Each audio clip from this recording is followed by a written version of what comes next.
امریکی صدر Donald Trump نے غزہ پر قبضے کا معاملہ اسرائیل پر چھوڑ دیا۔ امریکی صدر ٹرمپ نے صحافی کی جانب سے پورے غزہ پر اسرائیلی قبضے کے منصوبے سے متعلق سوال پر کہا کہ واشنگٹن کی توجہ فلسطینیوں کے محصور علاقوں میں زیادہ سے زیادہ غذا پہنچانے پر ہے، دیگر معاملے پر وہ کچھ نہیں کہہ سکتے، یہ زیادہ تر اسرائیل پر منحصر ہوگا۔ صدر ٹرمپ نے کہا کہ غزہ میں غذائی قلت دور کرنے کے لیے اسرائیل مدد کرے گا جبکہ عرب ممالک رقم سے مدد کریں گے۔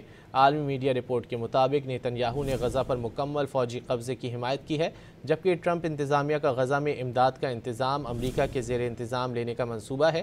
اس سے قبل اسرائیلی میڈیا نے رپورٹ کیا تھا کہ وزیر اعظم نیتن یاہو غزہ میں فوجی کارروائیوں کو وسعت دینے پر غور کر رہے ہیں۔ امریکی صدر ڈونلڈ ٹرمپ نے غزہ پر قبضے کا معاملہ اسرائیل پر چھوڑ دیا۔ امریکی صدر ٹرمپ نے صحافی کی جانب سے پورے غزہ پر اسرائیلی قبضے کے منصوبے سے متعلق سوال پر کہا کہ واشنگٹن کی توجہ فلسطینیوں کے محصور علاقوں میں زیادہ سے زیادہ غذا پہنچانے پر ہے، دیگر معاملے پر وہ کچھ نہیں کہہ سکتے، یہ زیادہ تر اسرائیل پر منحصر ہوگا۔ صدر ٹرمپ نے کہا کہ غزہ میں غذائی قلت دور کرنے کے لیے اسرائیل مدد کرے گا جبکہ عرب ممالک رقم سے مدد کریں گے۔ عالمی میڈیا رپورٹ کے مطابق نیتن یاہو نے غزہ پر مکمل فوجی قبضے کی حمایت کی ہے، جبکہ ٹرمپ انتظامیہ کا غزہ میں امداد کا انتظام امریکہ کے زیر انتظام لینے کا منصوبہ ہے۔